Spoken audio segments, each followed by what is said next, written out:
Hello, everyone, and thank you for joining us for our Classics Revisited webinar. We're going to let a couple people get in. I just let everybody in, so as they make their way in there, if you want to go ahead and change your chat panel to all panelists and attendees, that allows all of your fellow attendees to see any great questions that you may have going throughout the webinar. Today we are listening to Professor Michael Sugrue's reflections on the 20th century dystopian book, A Clockwork Orange by Anthony Burgess. We're going to give everyone a few more moments to log in and get settled. While we do that, please set that chat panel once again to making sure you're sharing with all attendees and panelists, and let us know where you're coming from today. We'd love to hear from you.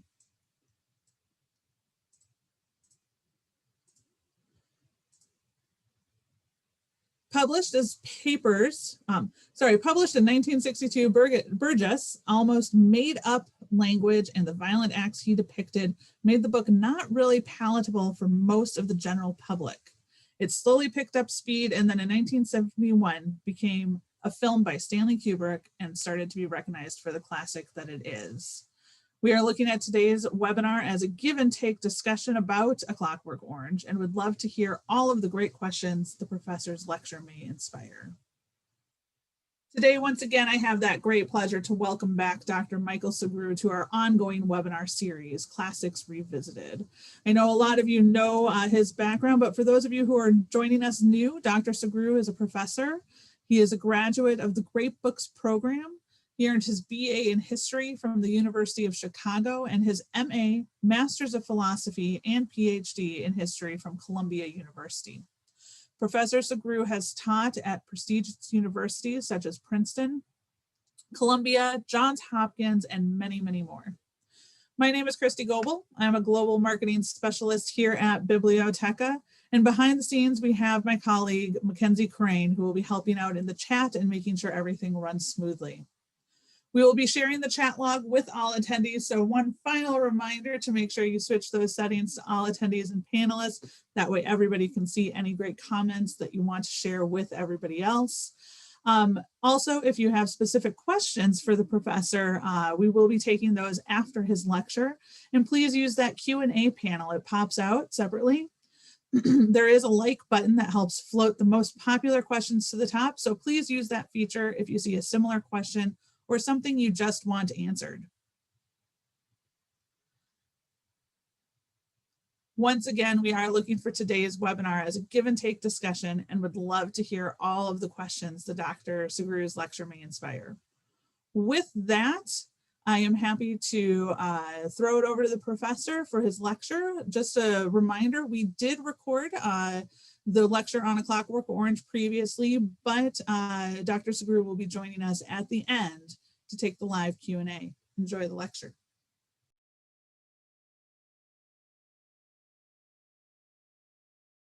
Burgess's A Clockwork Orange is another of those great dystopian novels of post-World War II Europe. And it's a funny book on many levels. One of the funniest things about it is its actual coming into being. A Clockwork Orange is an accidentally great work of art.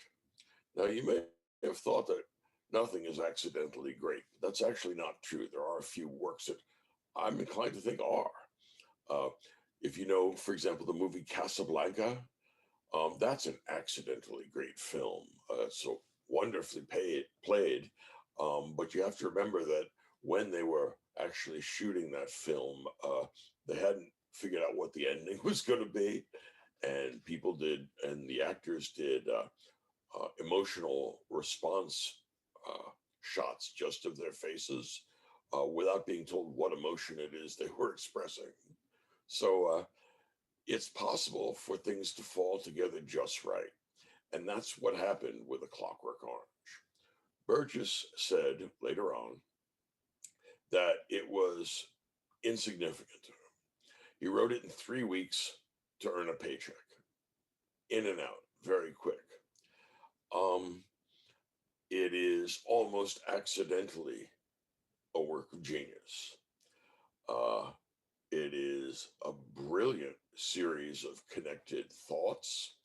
Like Orwell, there's a focus on language, and it also is concerned with freedom and political order and totalitarian regimes.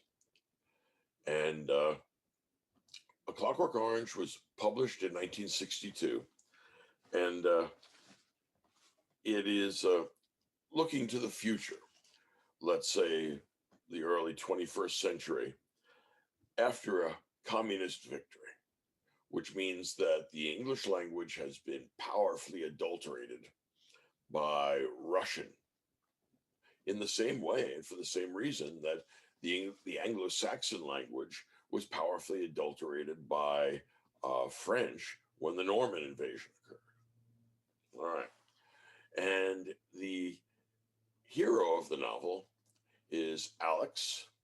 And we start to see Alex at the age of 15. Alex speaks Nadsat, which is Russian for teen. And what that means is he talks the teen lingo that only his group understand. And the corruption and transformation that the English language shows here is a fascinating meditation on the connection between language and history. And so Burgess is doing brilliantly, splicing together English and Russian, and also in a couple of cases, German words, and connecting them by the way they sound as well as their meaning. That's point one. It's a very interesting meditation on the questions of language. Second important point is that Burgess's novel, in my view, is the greatest Christian novel of the 20th century. It's not usually seen that way, but I'm going to take the crack at it. Burgess was a Joyce scholar. And if you know Joyce's Portrait of the Artist as a young man, it's about a young artist's aesthetic liberation from religion and home and family, from his country and from his culture. And instead, at the end, he goes on to a different kind of life, the life of an artistic individual, an aesthete who is sensitive to all forms of beauty. Now, Burgess has heard a lot of very complimentary things about the hero of Joyce's novel, Stephen Dedalus. But Burgess is beginning to get, or at the time was getting rather tired of the saccharine glorification of this aesthetic hero. And he does a thought experiment. What if our aesthetic hero, instead of being kind of an introverted individual that decides to go to live on the continent and leave Ireland, what if he was a moral nightmare who liked ultra-violence? In other words, once the world gets reduced to a question of taste, some people may have a taste for books and other people may have a taste for rape and murder. If it really is a question of taste, well then, what's there to talk about? And this is what Alex actually says in the course of the novel. He says, look, I don't understand why people are always wondering why I do this. I do it because I like it. And he says, look, nobody ever asks why people do good stuff. Don't be silly. You're making a choice, and this is the choice I made. This is what I like. And Alex is a fascinating individual. He is aggressive. He is intelligent. He has leadership qualities. And he's also, at 15 years old, a highly developed aesthete. He has a great love, which is very peculiar for his time and place, of Beethoven. And he gets involved in a conflict with one of his droogs. Droogs are his friends, as again derived from Russian, um, over disrespect to Beethoven. And they have an argument, and it eventually leads to a fight um, about Alex's objections to his friend Dim's conduct. Um, this is actually drawn from a portion of Portrait of the Artist as a Young Man.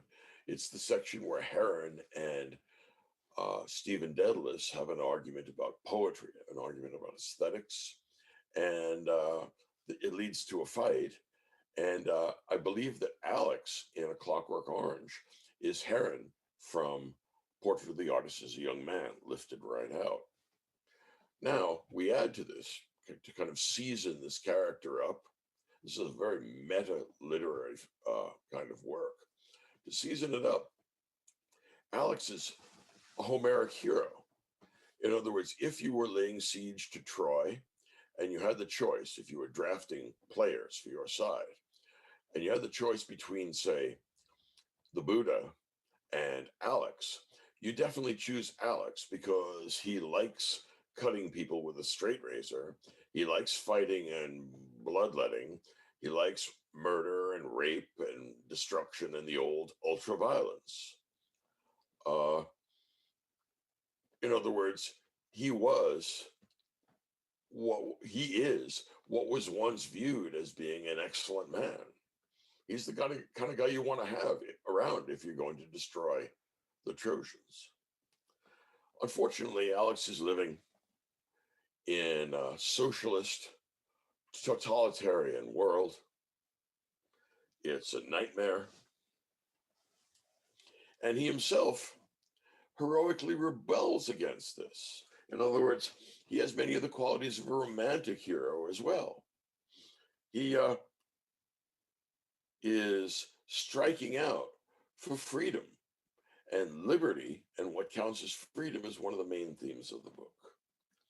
Now, it's also worth noting that the book, as it was put together by Joyce, or rather, as it was put together by Burgess, is saturated with biblical numerology because it's a Christian novel.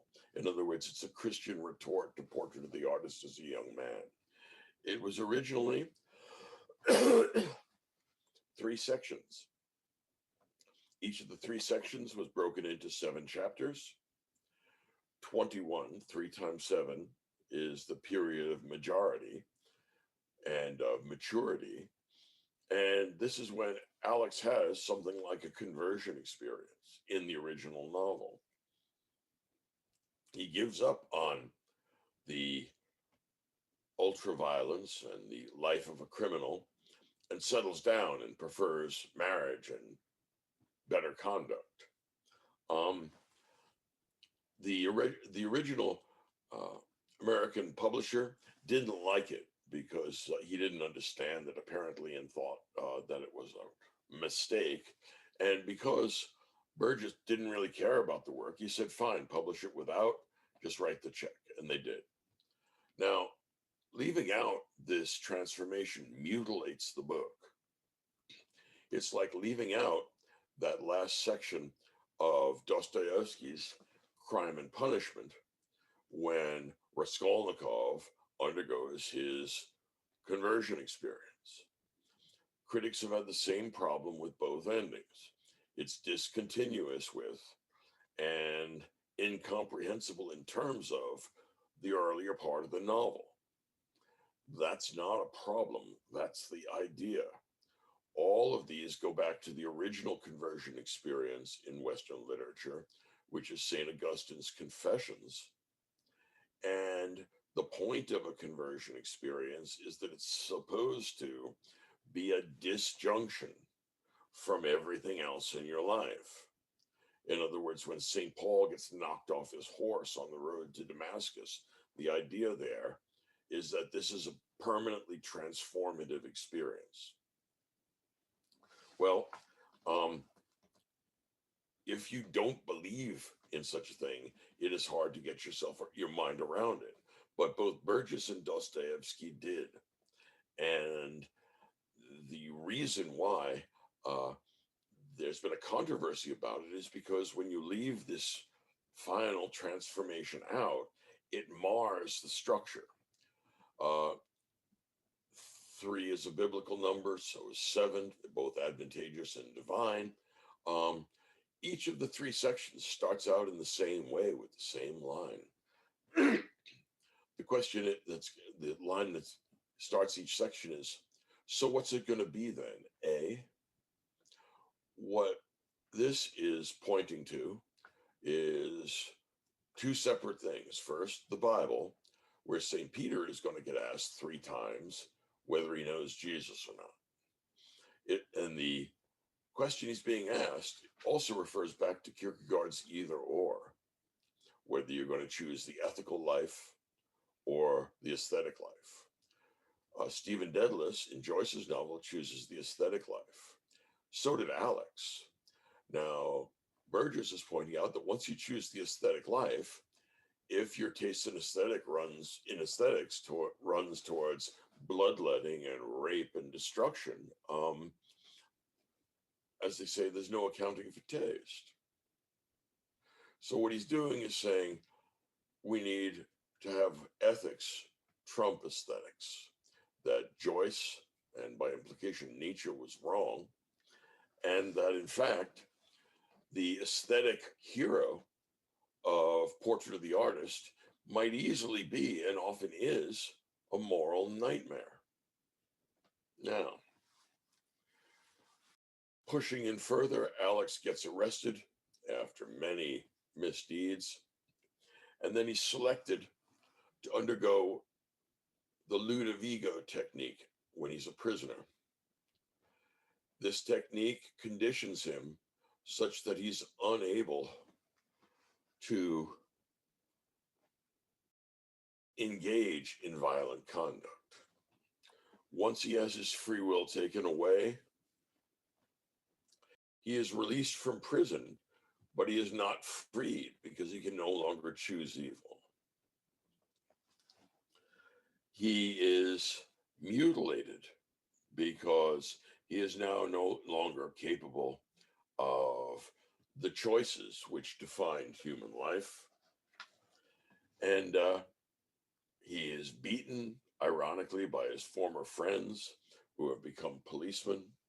He is attacked by a writer who's politically engaged, whose family, whose home he invaded, and his wife he killed. And eventually he's driven to suicide or attempting suicide. The government is embarrassed. The minister of Internal Affairs makes a deal with Alex. Alex's conditioning is reversed by some sort of medical intervention.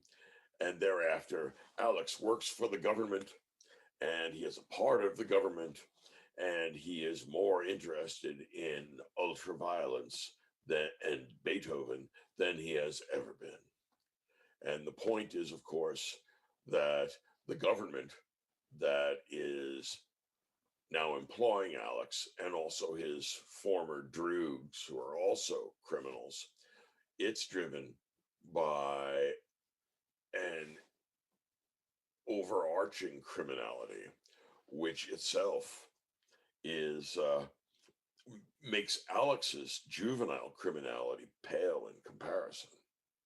So the question of chapter 21 is the big question of the book. I think the book doesn't make sense without chapter 21. For those of you that know the movie version by Stanley Kubrick, he only was told about the 21st chapter after he had already written his screenplay, and he insisted that there not be any sort of redemption for Alex at the end. Kubrick's movie is strangely enough allied with Burgess's novel, in the sense that both are attacking the aestheticism of people like Joyce and Nietzsche. For Kierkegaard, Christianity is the most important touchstone in making his criticism. For Burgess, his criticism of Alex, the aesthetic hero, isn't derived from Christianity. It's derived from Plato. Those of you who know the movie, in Burgess's movie, Alex, who is of course Heron from Portrait of the Artist, he's forced to undergo the Ludovico technique. What does that turn out to be? It turns out to be him sitting in a theater right up front with a gigantic screen showing murder and rape and genocide and torture and all kinds of horrors, while his body is clamped down and his eyes are kept lubricated by a technician giving him eye drops. Back behind him in a booth are the psychologists conditioning Alex through the Ludovico technique. And those of you who know Plato will know that what you're seeing there is the greatest modern representation of Plato's cave. In other words, Alex is now in the realm of illusion. And this realm of illusion, it conditions him, and he takes it to be reality because it is actually controlling his conduct. But Burgess's point is that the dangerous poets of Plato's age are not poets in the age of Alex in the Ludovico technique. The dangerous poets of that age, which would be the 1960s, are the filmmakers and the video makers, because video has replaced poetry as the characteristic artistic form of our age.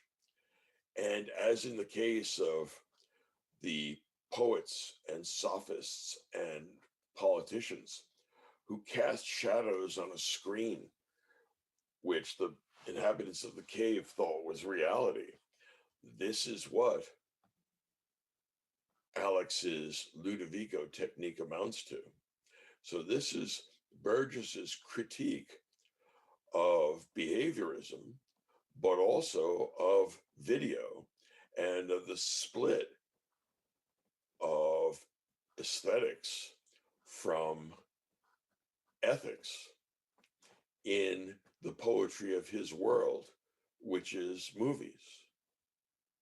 So Burgess's movie is a Platonic critique of Nietzschean and Joycean aestheticism, in the same way that Burgess's novel is a Christian critique of that same aestheticism. It's the difference in their orientations that make the novel and the movie able to dispense with the conversion experience in the case of Kubrick's movie, because it's Platonic. It doesn't need to have that Christian conversion. On the other hand, the novel itself is clearly Christian, and the point is that what's it going to be then? You're going to choose the aesthetic life or the ethical life, the aesthetic life or the ethical life. At the end, even Alex chooses the ethical life over the aesthetic life. And of course, this brings into relief many of the funny parts of brilliant wordplay here. Alex is the hero's name. And of course, if you look at the Latin, it's alex, no law. And that's not an accident. All right. Alex moves from having no law to accepting autonomously a moral law. And what that means is that he's undergone a conversion which is discontinuous with his early life. And in that respect, the antecedents are things like Pascal's Night of Fire, or maybe even Coltrane's A Love Supreme.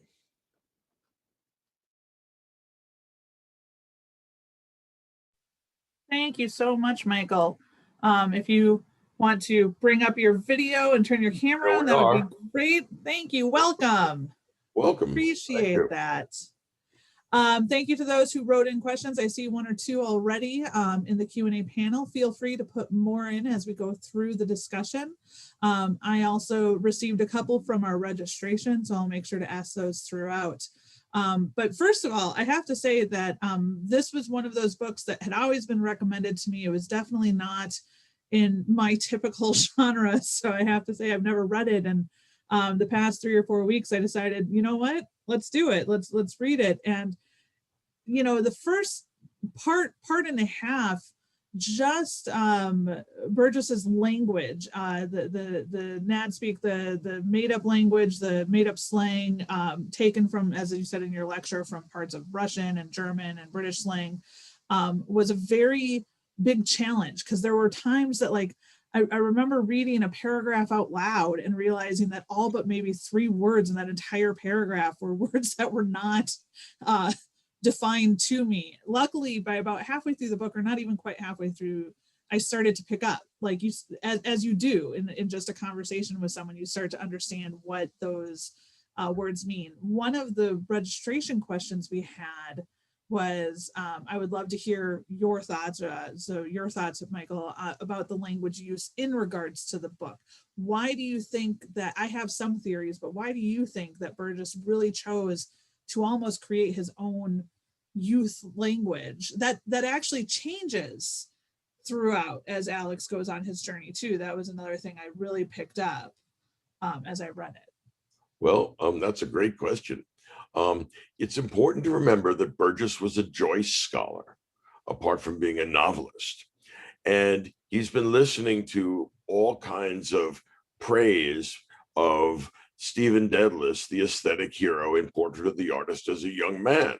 And understandably so, because it's a beautiful and evocative work, but it contains within it the genuine possibility of great evil. Because when everything becomes aesthetics, well, then the difference between Gandhi and the Marquis de Sade is just a question of taste, right? There's really nothing to argue about. One person likes kindness, the other person likes evil. Well, okay, I you know, it is a question of taste, but my sense is that it's probably more than that as well. So Burgess is saying, suppose your aesthetic hero, instead of being a kind of bookworm like Stephen Dedalus, suppose he's an active man and something like an ancient hero, marooned in a 21st century society. So his language reflects the world he lives in. And that's one of the things that I thought was so powerful. He's taken that Joycean ear for language and applied it in ways that are wonderfully interesting and complicated. For example, the word for order, in the sense of telling someone what to do, is Soviet. Mm-hmm. And what it encapsulates there is his idea that the Soviets won the Cold War and that their influence is found in the language. So NADSAT is great. How many of you can talk to a lot of the influencers on the net? I mean, I'm talking here about people that are 40 and up, like me. Mm-hmm. I mean, every group develops its own in language, but one of the things that's best about the novel, as far as I can see, is that Burgess has a great ear for it, and he's quite ironic about it. One of the questions that I had started to realize, especially in the first part of the book is probably ultimately the most graphically laid out, because that's just kind of going through all of the violence, the ultra violence that Alex and his group does. But it's so funny because with that made up language, with the style that Burgess uses, I think you and I chatted about this last week when we were chatting. I was wondering if it also helped with the censorship. Now, obviously, the innuendo and the impact is there. The idea is there. The visualizations are there once you get a hang of what's going on. I mean, you know what's going on, even though it's not written in what might have caught censorship at the time in 1962. I do know that it went on a banned book list for a while too in various locations. But can you speak to that particular part of it? It was banned. It was not because of the content. In other words, that domain of activity was largely opened up in the Ulysses case in 1934. So by 62, you could publish quite a bit and get away with it. Okay. That wasn't the problem. The problem was that when it opened up as a movie, the problem is that some kids identified with Alex and then engage in home invasions and destruction and mayhem and murder in copycat style. And in that sense, it's like Goethe's Sorrows of Young Werther. I mean, here's a great work of art, but for God's sake, you're not supposed to carry it out literally. It's a kind of thought experiment. And, you know, neither Goethe nor Kubrick wanted that result. So that's why it was banned. Right, the book was banned when the novel was banned, and the reason why it was banned is because it was actually seeming to incite evil, which is a mark of an extraordinary piece of work. Yeah, and I one of the articles that Kenzie has goes through some of that history for sure, and I do know that Kubrick also asked for it to be taken off the shelves, taken out of theaters when he started seeing, because that was never his intention either. He was going off of the visualizations that are in the book. Yeah. Moving over to one of the questions that are coming from our audience is, does this support the concept of absolute truths and a fundamental moral base? Well, it depends on what perspective you're taking, but in a broad general sense, yes. What Burgess is driving at in his 21 chapter Christian novel is the idea of redemption. That Alex is a kind of everyman, but latent within the evil that comes with human nature. It's kind of Augustinian in that sense. There is also the potential for improvement. And like they say, every sinner has a past. And it's certainly, if it's possible for Alex to mend his ways, it's possible for all of us. So it's a hopeful Christian novel. Now, it's Kubrick's movie is platonic, and it's much more ironic because you don't get that redemption at the end. Instead, Alex's antisocial antics lead him to government positions, which suggests that all of our strictures, both moral and political, all our restraints are the product of illusions created by the people back in the booth. So it's a kind of platonic critique. When you talk about it was interesting re-listening to your lecture, because of course we recorded this a number of months back, and then I was re-listening it to prepare. And the Christian impact is something that, like, I was looking at it more, and I suppose it's always who reads it and how you read it for sure. Because I was looking at it more as like just the ethics of moral choice, in the sense of like how, for the larger population, the greater population, how Alex is choosing and Alex's friends are choosing to utilize their time, and the choices they're making at the beginning of the book are probably not the best choices. However, you take that to the other side, and he goes through this technique, and he goes through this conditioning. And I know that the argument in the third part, especially when he goes with the team and the author of A Clockwork Orange in the novel itself, it's one of those that, like, they're almost taking his choice away because they're arguing against what the government did. So no matter what, Alex, as much as he's almost an anti-hero because you don't want to root for a kid who's doing this ultra violence, you're almost forced to root for him. And it's nice to see that final circular where he can keep making those choices. Like they healed him, they fixed him, but on the same hand, he is now choosing, and it just shows you the power of that choice. Well, choice is what it's all about. there's an implicit conception of human nature in Burgess's Christian perspective, and also in Kubrick's Platonic perspective. But he is suggesting that there's a deep moral root here. And I think that Burgess is looking to critique the likes of Nietzsche or Freud or any of the late 19th, early 20th century thinkers that approached life from a non-moral perspective. Okay. Right. I think, and in some ways, I mean, even though he comes later, the same critique will apply perfectly well to Foucault. So shifting the thought process, because I could probably talk about the whole moral choice and what was taken away and or forced to take away from Alex, but we do have, and I had one of the questions too, and you touched a little bit on your lecture, we do have a couple questions regarding that 21st chapter, that elusive 21st chapter. The question that came in from Dennis, one of our attendees, is, having read the novel when published minus the 21st chapter, the primary theme for me seemed to be absolute necessity of free will, regardless of how that will was expressed. So no matter how vile Alex may be, he still stands as a champion of personal freedom. Do you feel this is a valid takeaway still? Regrettably, yes. In other words, nothing in life is free. I think that political liberty is very important, and that pulling the state out of most personal decisions is a good idea. The problem is that the price we're going to pay for freedom is that some people are going to misuse their freedom. If we ever create a system of arrangements where people can't misuse their freedom, they're not free anymore. So the problem is you have to take the whole package.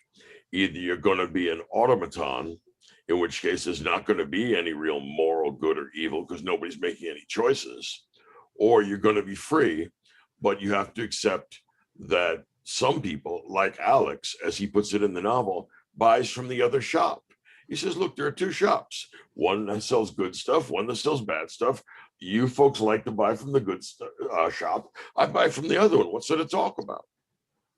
So yeah, he's, for a 15-year-old, he's done a lot of musing on the nature of free will. Yeah. One of the things I found interesting is the book that I checked out, and I checked it out from my local library for those of you who are attending, was one that was published in 1986, and it has an intro by Burgess himself, which mostly talks about the fact that it was really only in America that the final chapter was not published. And of course, he goes on to say that it was definitely not one of his favorite works of art, but because of the film, it tends to be there. But that one of his number one questions from people who had read the whole thing and then watched the film was like, why was that taken out? So it's an interesting thought process behind the importance of an author's overall, thought. One of the questions that we also have about that final chapter is, do you think the novel is a Christian novel without that last chapter? No. Well, no. I think that it still has lots of Christian themes, like Christian numerology, and that either or choice that begins each of the three sections. So what's it going to be then? So it's all about free choice. Now, it doesn't have a Christian conversion experience, so it's an incomplete Christian novel. It's also but it's also not an aesthetic novel, because he doesn't have any aesthetic transformation the way Stephen Dedalus does at the end of Portrait. So I think that as Burgess himself put it, without the last chapter, it's a fable rather than a novel.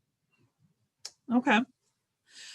Moving on to one of the greatest impacts, and maybe it's because I am such a fan of classical music. It's something I grew up with. It's something, and music overall, no matter what era you listen to, what type of music you listen to, the whole aura of music is emotion. Like, I mean, whether it's instrumental or lyrics or whatever, you have the emotion. I have the theater background that basically said, if you can't say it, you sing it.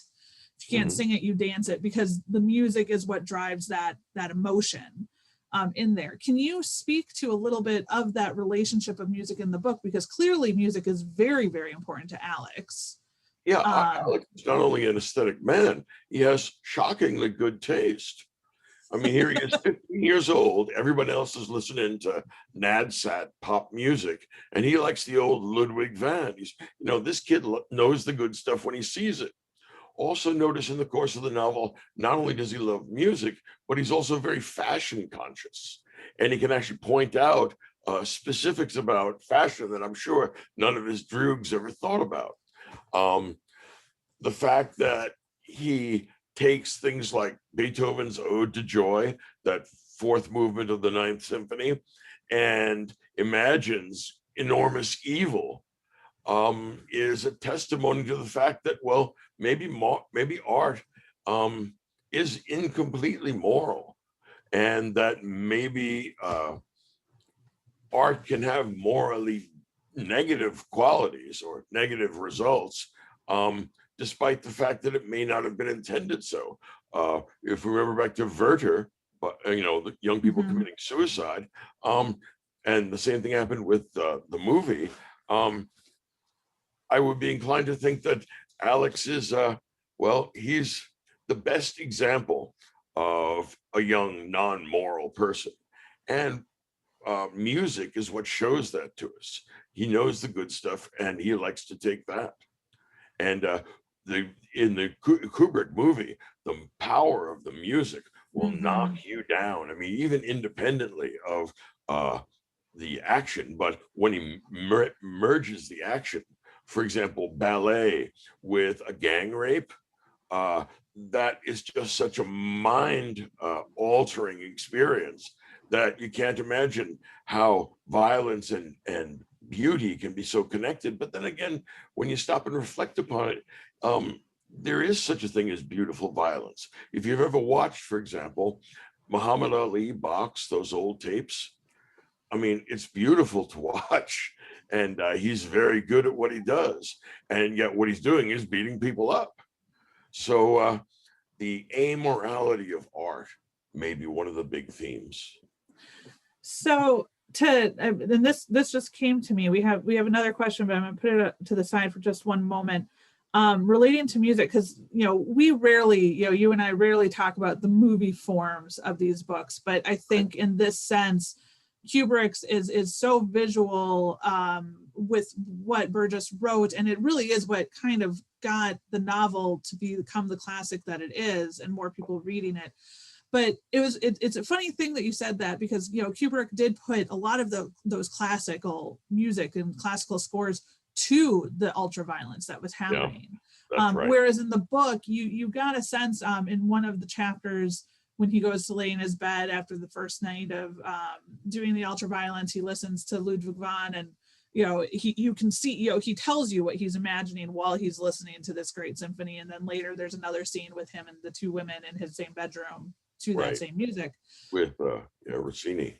Yeah. Do you think that even if they hadn't played the music behind the movies, that he would still potentially have an adverse reaction to it, because that music for him were those violent scenes in his head? That actually is a very interesting point. Uh, yeah, I might be inclined to think that you're right, that his connection of um, pleasure and violence is an association he makes through music. Mm-hmm. And in the larger sense, since Alex is a sort of everyman and we're all being conditioned by a kind of general Ludovico technique with Hollywood and video and all the things that we import into our brains, um, Alex seems to exemplify the the dangers of participating in such a culture, but also the dangers of being spun out and not included in such a culture. Alex is, in some ways, uh, he's the best possible alternative to what both Kubrick and Burgess are gesturing at. In other words, they both have a normative conception of human nature, and Alex is constructed so as to be the inverse of that. Yeah, yeah. Well, and it just goes to show, like, music is so powerful, and I love that both Burgess and then Kubrick in the movie followed that hit. I mean, one of the things that, you know, a lot of doctors and family members are told to do for Alzheimer patients is play music from some of their favorite memories, because music will just bring those memories back, or that feeling back, because it has that. It's the same with a scent. It's one of the heightened senses. That's a very interesting idea. Yeah. Yeah. So moving forward, one of the questions I saw pop up briefly in the chat panel, and I just managed to find it, make sure if you have more questions to be throwing them into the Q&A panel, I'll see those faster, was the story also a comment on Marxism? It was a comment on socialism, which suggests that socialism is antisocial because it erodes people's freedoms. Mm-hmm. And look, that's true, but you have to take that with a grain of salt. In other words, the problem with our political ideals, like equality in socialism or freedom for libertarians, is that there's no one such thing as a silver bullet that solves all our problems. Sometimes liberty is the first priority. Other times equality might be our first priority. Other times fraternity, liberty, equality, and fraternity, that might be a priority. The problem is you can't have all of them at the same time. Mm-hmm. And so there's always going to be a prioritization, and that's always going to be a question of judgment, not a question of fact. Okay. Another question that came in is, do you think the novel is a critique and warning of the dangers of socialism? You actually, I wish I had read the rest of the question before you had answered. In some ways, it seems that it could be the dangers of unlimited freedom and capitalism as well, but it seems to glorify it more than anything if you exclude the last chapter. Well, you're right. In other words, it is a criticism of socialism, but it's also a criticism of all totalizing ideologies. In other words, there's no one political philosophy that gets it completely right. Socialism seems to be the trajectory of the future in '62 when he's writing, because he thinks that the Russians are going to win the Cold War. But my sense is that Alex can pop up under any kind of regime. It could pop up among totalitarian fascists, among communists. Sociopaths, regrettably, are sprinkled everywhere. Yeah, well, that's been proven time and time again throughout world history. Yeah. We have another question touching on the music and fashion that we were just talking about. The punk movement in the late 70s seemed to reflect many of the attitudes of Alex in the novel's Droog culture. Do you feel there was an active influence at work in this? Well, I remember the 70s more or less. And yeah, I think that there was a turning your back on polite society. There was a kind of separate insular quality, but also the idea that dancing could turn into a kind of offensive action, which is what a mosh pit is, right? Maybe that's a kind of wedding of violence and art, which is an interesting thought. On the other hand, maybe it's not. Maybe it's just a metaphor for our political life. Finally, let's see. So one of the things I wanted to touch on that I found very interesting, but I wish that there was almost a little bit more depth to it, was the title itself, A Clockwork Orange. Now, this was never really, I was surprised, this was never really like talked about in the movie whatsoever. It was really glossed over, non-existent, when it seemed to really be an impactful thing in the book, where Alex goes into a house raid, essentially sees a title page of something that author was working on at the time entitled Clockwork Orange, and it just sticks in his head, and it's brought up in the second part while he's thinking of it, and then it's brought up again obviously when he ends up in that same household again. I found it very interesting, but I had to look up more to the point. It was explained a little bit more in the third part of the book, but could you touch on that, especially for those who might be listening that have never read it? There's an old Cockney phrase, queer as a Mhm. clockwork orange.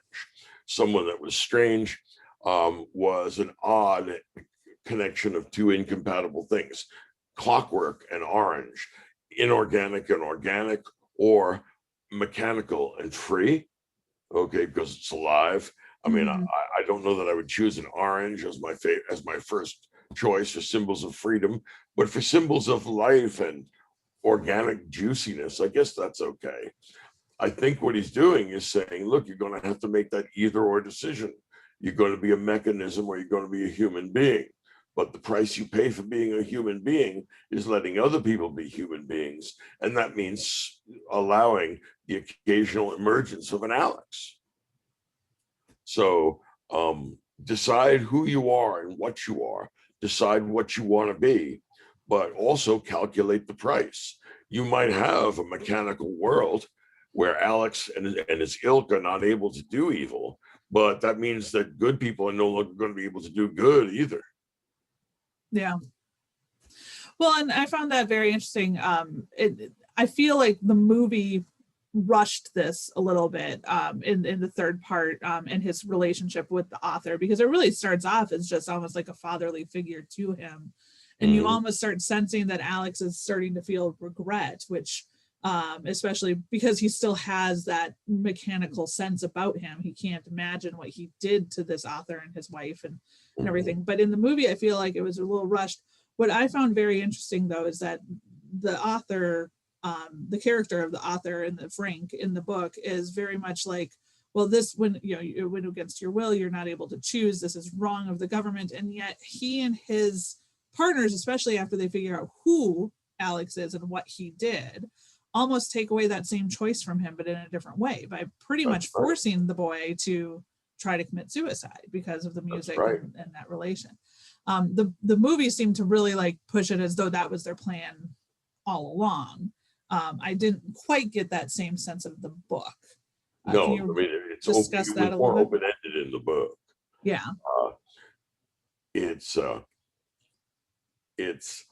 something that is very visual, and that's, I think, why Kubrick rushes it, so he can get you to that scene where he stuffs it. And I think the background idea is that becoming a mechanism and adopting a mechanical view of human nature destroys art. Yeah.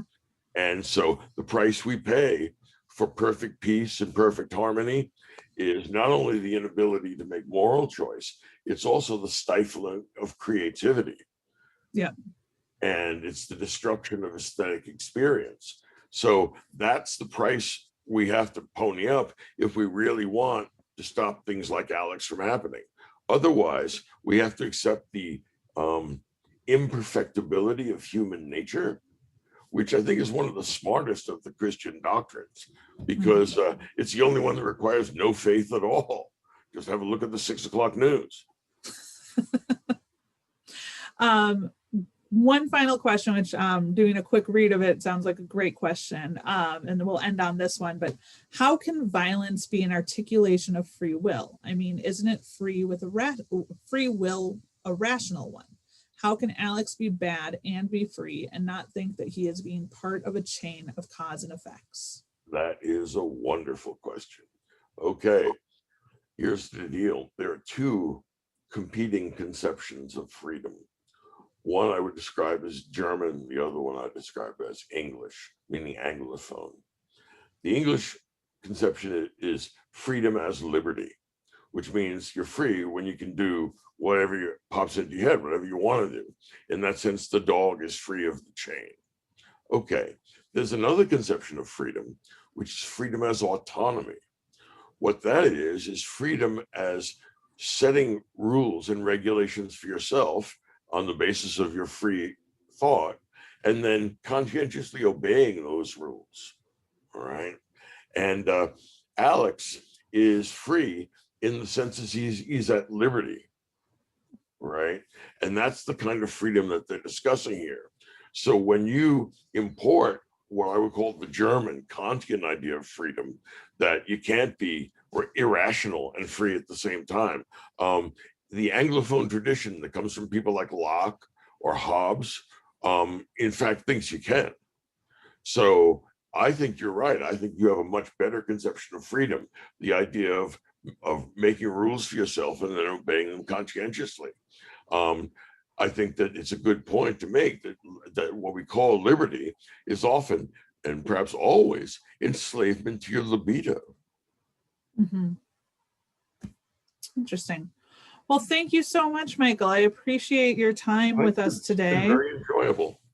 And we look forward to the next one. I believe we're doing Brave New World next time on June 13th. So that'll kind of end our dystopian discussions with the professor. It has been a very interesting and thought-provoking conversation. If you are enjoying the Classics Revisited series with Professor Sugrue, as I said, we are continuing the series this year with our next webinar being on June 13th with Huxley's Brave New World. So continuing that dystopian discussion that we've done with 1984, A Clockwork Orange, and Brave New World, along with talking about John Stuart Mill's utilitarianism. We have also set the next 6 books to be discussed throughout the rest of the year with the professor, so be sure to keep an eye on our website for dates and times of those webinars. If you do enjoy today's webinar, Bibliotheca is continually adding to our virtual event lineup. We invite you to view all on-demand and upcoming events online at bibliotheca.com and then navigate to our Insights and Trends blog to take a look at the different topics that we discuss with librarians such as yourself, as well as authors and Professor Sugrue. Make sure you subscribe to receive webinar updates by navigating to the bottom of any page on our website and hitting subscribe. Finally, as you exit today, a wonderful survey will pop up for some feedback regarding the Classics Revisited series. We love to hear how you feel about the series. We love to see what you think, as well as any suggestions for potential books that we can bring up in conversations. Just a reminder, we will circulate the chat log and links to resources in our follow-up email, as well as on our website to find this on demand. It will be on YouTube, so if you do have patrons interested in viewing this discussion, feel free to share the YouTube link when we publish it. Thanks so much, everybody. We appreciate you taking a work break with us. We hope it was enjoyable, and we will see you next time.